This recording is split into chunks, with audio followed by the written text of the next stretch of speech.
नमस्कार श्रोते हो, रेडिओ जयंतच्या आनंदी कट्ट्यावर मी अनुराधा आपणा सर्वांचं मनपूर्वक स्वागत करते. श्रोते हो, नात्यांविषयीची एक अतिशय सुंदर कल्पना वाचनात आली. आज आनंदी कट्ट्यावर तुम्हा सगळ्यांशी शेअर करते ती. सुग्रास भोजनाचं ताट समोर वाढलं होतं. स्वादिष्ट पदार्थ ताटात छान वाढलेले, प्रत्येक पदार्थ जिथल्या तिथे आणि प्रत्येकाला आपली वेगळी चव आणि ठरलेली जागा. सहज मनात आलं, आपलं आयुष्य पण असंच तर आहे. सुग्रास व्यंजनांनी भरलेलं ताट. जशी ताटात प्रत्येक पदार्थाची जागा ठरलेली असते ना, तशीच आपल्या हृदयात आपल्या माणसांची, आपल्या नात्यांची असते. प्रत्येक नात्यात एक वेगळाच गोडवा असतो. आता भोजन वाढण्याची सुरुवात होते मिठाने, डावीकडून. पण सुरुवात लेफ्टने झाली तरी ते ऑलवेज राईट असतं. मीठ नसेल तर सगळे पदार्थ अळणी, बेचव. हेच आपल्या आयुष्याचं सार आहे. आपले आईवडील, ज्यांच्यामुळे आपल्याला जन्म मिळतो, ज्यांच्याशिवाय आपलं जीवन बेचव आहे. मायेनं डोक्यावरनं फिरणारे हात असावेत, पाठीवर कौतुकाची थाप मिळावी आणि हिंमत देणारे शब्द कानी पडावेत. ताटाच्या मध्यभागी गोड वरणभात, कालवून एकजीव झालेला वरणभात. प्रयत्न करूनही एकदा कालवलेला वरणभात वेगळा करताच येत नाही. असं असावं नवरा बायकोचं नातं, थोड्याशाही अवधीत एकजीव झालेलं. वरणभातावर साजूक तुपाची धार नसेल तर मग त्या वरणभाताला चव काय? तर ही चव आपल्या आयुष्यात आणतात ती आपली मुलं, ज्यांच्याशिवाय जीवन निरस. आजी आजोबांसाठी ती असतात दुधावरची साय. वरणभाताच्या थोडी वर असते साधी पोळी. कशी लाटा आपण देऊ तो आकार घेते. चांगली भाजून पानातल्या सगळ्या पदार्थांच्यामध्ये समरस होते. ही आहे आपल्या घरात गृहप्रवेश करणारी आपली सून.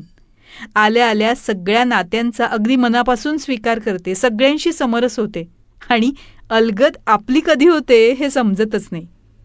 उजवीकडे असते भाजी, कधी रस्सा, कधी सुकी, कधी तिखट, कधी आंबट गोड, पण पानात अत्यंत आवश्यक. थोडी असली तरी चालते, पण पाहिजेच. हे नातं असतं बहीण भावंडांचं. कधी प्रेमाचं, कधी रुसव्या फुगव्याचं, कधी मस्तीचं. एक तरी बहीण भावंड असावंच. कधी अडचणीत हाक मारायला, कधी कौतुकाची थाप द्यायला, कधी पाठीशी खंबीरपणे उभं राहायला, तर कधी लुटूपुटूचं भांडायला सुद्धा. पानात कधीतरी वाटीत असतं काहीतरी गोड किंवा काहीतरी पक्वान्न, जे आपण रोजच खातो असं नाही, पण ते असल्यावर जेवणाची लज्जतच न्यारी. हे आहेत आपले आप्तेष्ट, आपले नातेवाईक, आपले सगळे सोयरे. रोज न भेटणारे, पण सणासुदीला, समारंभात आवर्जून भेटणारे, ज्यांच्या भेटीनं आपले 4-2 क्षण खूप मजेत जातात, ज्यांचं असणं फार गरजेचं असतं. ती आपली विसाव्याची ठिकाणं असतात. रोजच्या रहाडगाडग्यातून थोडासा विसावा देणारी, जायला यायला काही हक्काची घरं असतात ही. मिठाच्या खाली असते लिंबू, चटणी, लोणचं, आपल्या जेवणाची लज्जत वाढवणारी, तिखट, चमचमीत, चविष्ट. हे काम असतं आपल्या मित्रमैत्रिणींचं. आपल्या आयुष्यामध्ये हास्य आणणारे, सतत आशावादी राहण्यासाठी प्रेरित करणारे, आपल्या मदतीला धावणारे, सुखदुःखाचे सोबती आणि आपल्या आयुष्याची रंगत वाढवणारे. चटणी लोणच्यानंतर नंबर लागतो तो कोशिंबिरीचा. कुठलीही असो, पण साधारण पौष्टिक. कधीकधी भाजी नसली तरी तिची जागा घेणारी, भाजीच्या ऐवजी मदतीला धावून येणारी. हे झाले आपले शेजारी. थोडा राग, लोभ असू शकतो, पण मनात किलमिश न ठेवणारे. घरातल्या अडचणीत मदतीला धावत येणारे, प्रसंगी वडीलधाऱ्यांची जागा घेणारे. ही पदार्थ आणि नात्यांची तुलना नाही, तर साम्य आहे. प्रत्येक पदार्थाचा गुणधर्म तसाच त्यात वापरलेल्या साहित्याचा सुद्धा असतो. जसा मिठाचा खारटपणा, साखरेचा गोड, चिंचेचा आंबट, मिरचीचा तिखट, मेथीचा कडू. कडवटपणा हा कारल्याचा गुणधर्म असला तरी ते आपण टाकून देतो का? नाही. चिंच गूळ घालून त्याचा कडवटपणा आपण कमी करतोच. असंच नात्यांच्या बाबतीत परिस्थितीने कडवटपणा येऊ शकतो, पण म्हणून आपण नातं विसरतो का? तर नाहीच. काही आंबटगोड आठवणींच्या सहाय्यानं नात्यातला गोडवा परत आणण्याचा प्रयत्न करतो. तोंड कडू पडलं तर सुग्रास जेवण पण बेचव लागतंच म्हणून जेवण सोडतो का? नाही ना. मग आपल्या आवडीनं चवीत थोडा बदल करतो. असाच बदल वेळोवेळी नात्यात पण करावा लागतोच, नाती टिकवण्यासाठी, सांभाळण्यासाठी. पंचपक्वान्न समोर आहेत, पण ठसका लागला तर पाणी देणारं कुणी नाही, पाठीवरनं मायेनं हात फिरवणारं कुणी नाही, आपुलकीनं हवं नको विचारणारे शब्द नाहीत, मग ती पक्वान्न काय कामाची? पदार्थात सगळे जिन्नस त्या त्या प्रमाणात असतील तर तो उत्कृष्टच होतो. कशाचाही अतिरेक झाला की पदार्थ बिघडतो. नात्यात सुद्धा हवाच की रुसवा फुगवा. राग, लोभ, प्रेम, माया, कधीकधी मत्सरसुद्धा, पण सगळं असावं अगदी प्रमाणात. प्रत्येक नात्यात प्रेम, आदर, सन्मान आणि मर्यादा असतात. त्याचा अतिरेक झाला ना की नाती बिघडतात.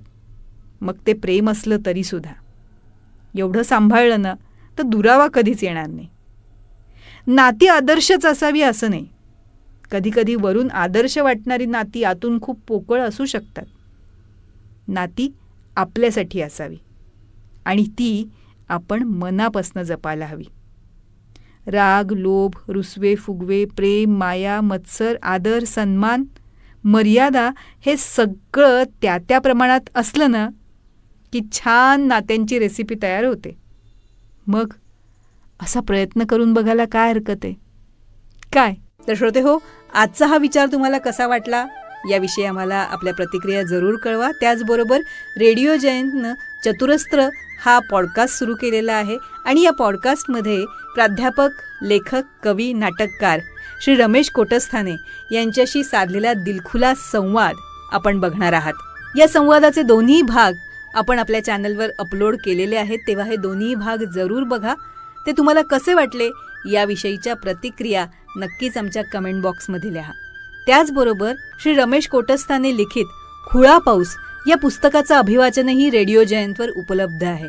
ते देखील जरूर जरूर ऐका आणि त्याविषयी देखील आपल्या प्रतिक्रिया आम्हाला नक्की कळवा. आणि दर्जेदार कार्यक्रमांसाठी रेडिओ जयंत लाईक करा, शेअर करा आणि सबस्क्राईब करा.